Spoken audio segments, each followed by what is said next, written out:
Bienvenidos a este video de la unidad de creación y escatología. El tema de este video es: ¿qué nos espera después de la muerte? La idea del juicio final. Vamos a abordar este tema en tres etapas. La primera es una introducción respecto de la idea de juicio final o de juicio después de la muerte. La siguiente etapa es conocer qué nos dicen las Sagradas Escrituras sobre los relatos del juicio final. Y por último vamos a hacer un pequeño glosario de términos para poder describir mejor estos eventos escatológicos. En primer lugar, quiero definir un término que está presente en el nombre de la unidad: escatología. La palabra escatología es el estudio, significa el estudio de las cosas que vienen al final. ¿Al final de qué? Bueno, al final de la vida.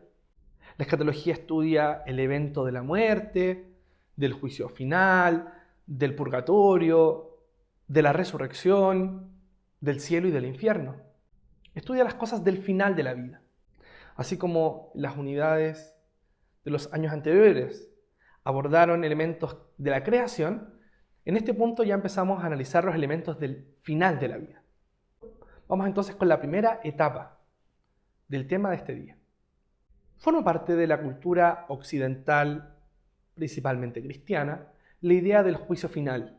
Está presente en películas, en series, incluso en la literatura o en canciones. Hay un halo de misterio en torno a aquello que ocurre después de la muerte.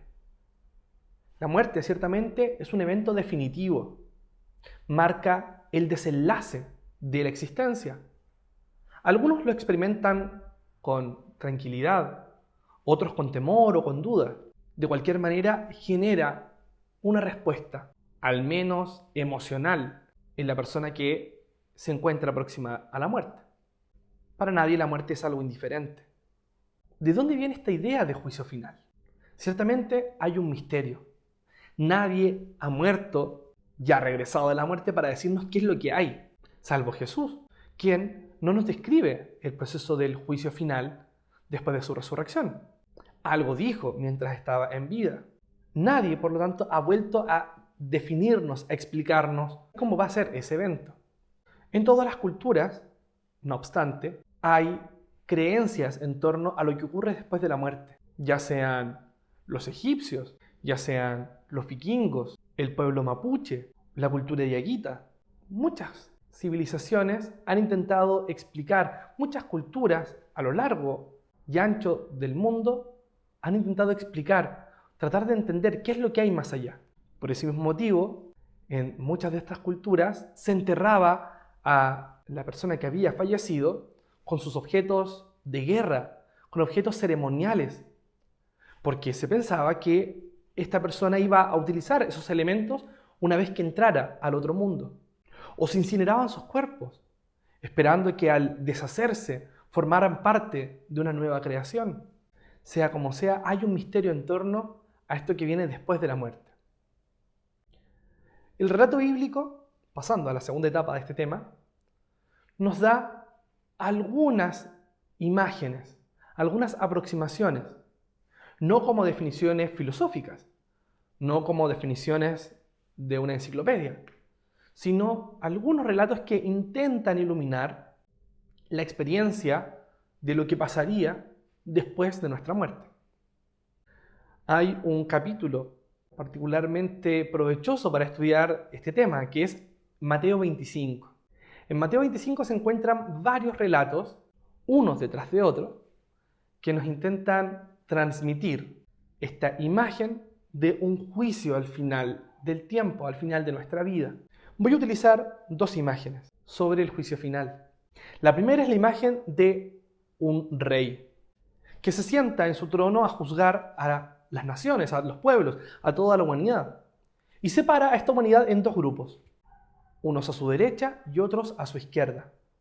A los que están a su derecha los felicita y les llama bienaventurados, felices ustedes porque van a entrar al reino conmigo.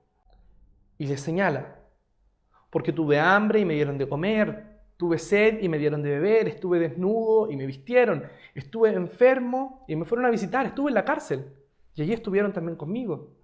Fui forastero y me alojaron. Estos que están frente al rey, extrañados, le dicen, Señor, ¿cuándo hicimos eso? Y el rey les responde, cada vez que lo hicieron con alguno de los hermanos más pequeños, lo hicieron conmigo. Luego mira a los que están a su izquierda y con enojo, con desprecio, les dice que no van a entrar al reino.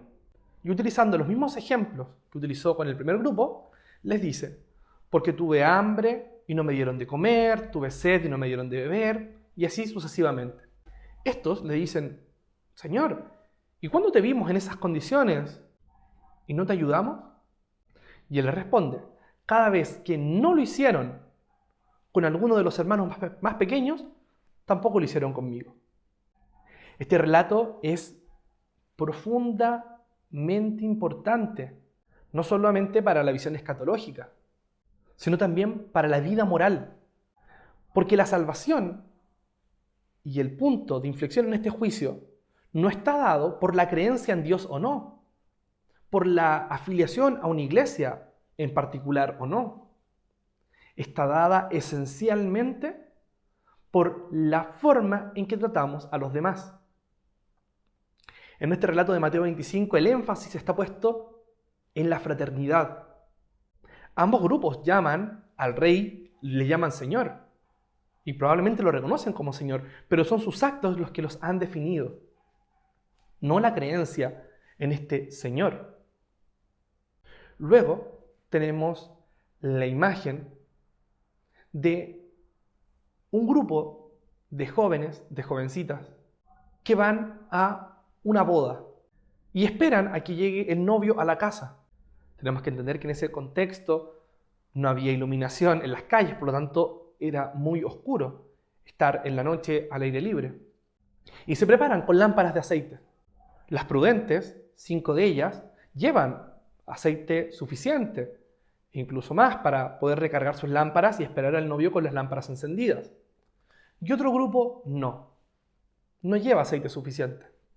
Cuando llega el novio, por lo tanto, y tienen que utilizar estas lámparas, solo un grupo de ellas, la mitad, tiene aceite suficiente.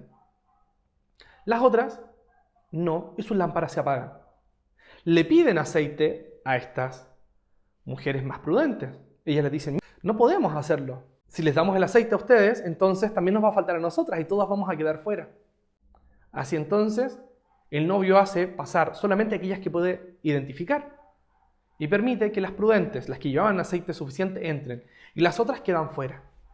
Otra imagen entonces importante que nos aporta este relato escatológico hace énfasis en la importancia de estar preparados. Una vez que llega el evento del juicio, una vez que llega este evento definitivo de la muerte, ya no va a haber posibilidad posterior de cambiar, de pedir un favor. Lo que está en juicio es nuestra vida en este mundo, desde nuestro nacimiento, desde nuestra vida consciente hasta nuestra muerte. Hay algo radical en el juicio. Otro elemento importante que nos aportan estos relatos de Mateo 25 es que Dios conoce la vida del ser humano. Dios conoce la historia. Dios no es indiferente a lo que le pasa al ser humano en este mundo. Y un tercer elemento importante para cerrar estos aspectos de Mateo 25 es que el ser humano es libre, que el ser humano se presenta frente a este rey que separa los dos grupos, o se presenta frente a este novio que identifica a algunas jóvenes y a las otras las deja fuera. La humanidad se presenta con sus actos libres. Cada uno tiene que responder por lo que ha hecho. Podríamos, de alguna forma, sentir que estos relatos también tienen algo pesimista. Dios pareciera ser un juez muy cruel. Sin embargo, hay que ver este relato en sintonía con los otros relatos que también nos entrega Jesús.